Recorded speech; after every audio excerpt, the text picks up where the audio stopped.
Oh, hey there! I just picked up my parcel from Amazon, and if it contains what I think it does, then I'll have an up-to-date Super Smash Bros. Amiibo collection.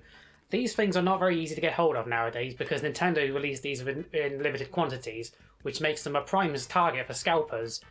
If they run out of stock, you'll be very lucky to find one that's available at their recommended retail price. But this one, I found at a very fair price, and I just had to snatch it up. Alright, let's see what we got.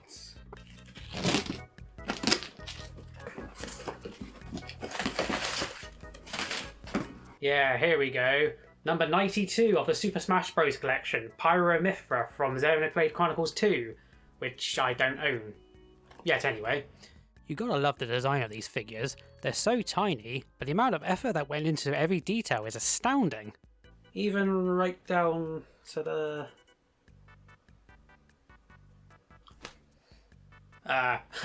anyway. Let's put these two next to the other Amiibo. Oh.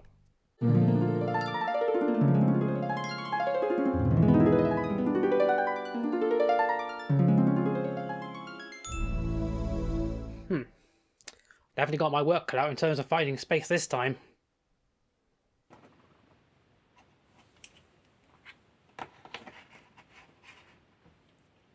There we go. Plonk him next to Shulk. Yeah, the Monado boy and his two blades. There are so many Amiibo here, majority of which are from Super Smash Bros. For Wii U, 3DS and Smash Ultimate. A majority of the earlier Smash Amiibo used the character art from Smash Wii U 3DS, even the DLC back then. The level of detail on these models, especially the more humanoid characters, is impressive. As simplistic as the Pokemon and Kirby are, they still look amazing. I particularly love how the Mr. Game & Watch Amiibo has interchangeable variants, which you can swap between 3 different designs. But Amiibo didn't stop there. Starting with Smash Ultimate, even more figures were released, from Ridley to Kazuya from Tekken, also including characters that appeared in previous Smash games, like the Ice Climbers, Pichu, and young Link. I should probably mention some characters ended up with 2 separate Amiibos based on different costumes of said characters. Examples are Bayonetta, Cloud, Corrin, and Steve. Some missed out, like the Wii Fit trainer, Olimar, Robin, and Byleth. No idea why, unfortunately. Nintendo to this day hasn't given a reason for it. And if that weren't enough, I've got some more right here. I got this Amiibo stand for Christmas one time, and I decided I'd use it to display my absolute favourite Amiibo. You got the tall, one-winged angel himself, Sephiroth, complete with his long Masamune. Ouch! We got Simon Belmont from Castlevania. Actually, about this one, if you might not notice, but the base of his whip snapped at one point. With a little bit of super glue, it patched it right up. But if you look closely, you can see where it broke. Next, we got Chrom from Fire Emblem. Not the Smash Bros variant, I'll talk about that in a little bit.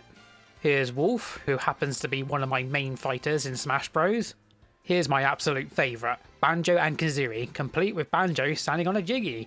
And if you look very carefully at the backpack, it even has the Rare logo. That's some attention to detail right there. And last but not least, Ocarina of Time Link, playing the Ocarina of Time. Personally my favourite Link design. Speaking of which, some Nintendo series ended up with their own line of Amiibo figures. Of course, Super Mario needed his own. There are quite a few I'm missing, but a lot of them are duplicates of Mario characters from the Super Smash Bros. Collection, so I refrained from buying them. The exception is this Mario Amiibo, which I had no choice but to buy because back when Mario Party 10 came out, every copy came with a Mario Amiibo. There was no standalone copy of the game. They did release some unique ones though, like for example we've got Toad. Here's Princess Daisy, which ended up getting a Smash Ultimate version. Next we got Waluigi. There are a few enemies as well, like the Koopa Trooper, Goomba, and Boo, which even glows in the dark. Ooh. Super Mario Odyssey got 3 Amiibo figures, which I believe were sold as a free pack, featuring Mario, Peach and Bowser in wedding attire. Then there was also a 2-pack featuring Cat Mario and Cat Peach from Super Mario 3D World. To top it off, we have not 1, but 2 special 30th anniversary 8-bit Mario Amiibo, one with original NES colours and one with modern colours. And let's not forget about this Yarn Yoshi, which is probably the only soft toy Amiibo, fitting for the game it's from. Next we have the Legend of Zelda line, the majority of them are that of Link. As mentioned earlier, we have Ocarina of Time Adult Link, But then we have Majora's Mask Link holding the Goron mask. I love that even though I have two amiibos of the same character, you can tell which Zelda game they're from. They even released an 8-bit Link from the original Legend of Zelda, which comes with the white sword on his back, which wasn't actually visible in the game. Then we got this Skyward Sword Link, which took forever for me to find. There's Wolf Link and Midna from Twilight Princess HD, and then we got this cute Link's amiibo from the Link's Awakening remake. There are two I'm missing from this collection, the Twilight Princess Link and Wind Waker Link, but I don't need them, I got them right here. Of course you can't forget about Princess Zelda. So far she only has two in this collection, the Wind Waker Zelda and Skyward Sword Zelda, complete with her blue Loftwing. Moving on, we got the Breath of the Wild range. We've got two Breath of the Wild Link amiibo here, 3 if you count the new Tears of the Kingdom Link amiibo. We've got Breath of the Wild Zelda along with all 4 champions, Mipha, Daruk, Rivali, and Urbosa, probably the coolest champion out of the lot I think, although something's not quite right about her smile here. We got a couple of enemy amiibo, like this Bokoblin for some reason, and probably the most interactive amiibo of them all, the Guardian amiibo. This is probably the biggest amiibo out of the whole collection here, just because of his legs. You can bend its legs into any angle you want. You can even have it stand over other amiibo, it's that big. Moving on, here's a couple of Metroid amiibo. We have Samus and a Metroid based on Samus Returns for the 3DS. That's pretty much it for the Metroid line, apart from 2 from Metroid Dread, but sadly I don't own them, let alone the game. Can't have everything unfortunately. The Fire Emblem series has its own line of amiibo, which I believe is the only series here that I have a complete set of. As mentioned before, here's the Chrom amiibo, as well as Tiki, and then we got Alm and Celica from Shadows of Valentia. Finally, I got some Splatoon series amiibo here. Before Smash Ultimate, the Inkling Boy and Girl had their own unique amiibo. Callie and Marie also had their own amiibo, as well as this green Inkling in its squid form. Now, I've counted all the amiibo here. If you count the Pyromithra amiibo, I won't give an exact amount, but I have over 130 amiibo. And if you think that's a lot, this is nowhere near an entire collection. I'm missing the Metroid Dread amiibo, the Splatoon 2 and 3 amiibo I don't own. There's some Yarn Yoshi amiibo, which has a Mega Yarn Yoshi, which puts the Guardian amiibo to shame. There's some Kirby amiibo missing. They're pretty much the same as the Super Smash Bros. Line, but I'm only missing the Waddle Dee amiibo.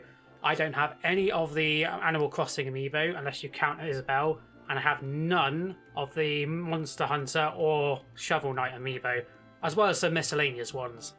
Some of it is down to interest. I don't care much about Animal Crossing, Monster Hunter or Shovel Knight, and I kind of lost interest in Splatoon after the first one. But my main reason is down to cost and availability. A lot of these amiibo you see here, they were bought at the time of their release, and if you look online now, you'll barely be able to find one at an affordable price. Some amiibo didn't even make it across to Europe. I'm aware there's a Mega Man 11 amiibo, which was exclusive to Japan, and over in America there was a gold and silver Mario amiibo, which was sold as limited edition. Ugh, if I sought to add these to my collection now, I can't imagine how much one alone would cost. Still, I can take pride in the fact that I have every single Super Smash Bros. Amiibo to date. There's only one missing, which is the Sora amiibo, which hasn't been released yet. So, with this massive collection of amiibo figures, do they do anything apart from take up shelving? Well, turns out they do interact with a lot of Nintendo games. You want to find out what they do? Well, there's a lot to show off, funny enough, so check in for part 2, and we're going to show off some amiibo functionality.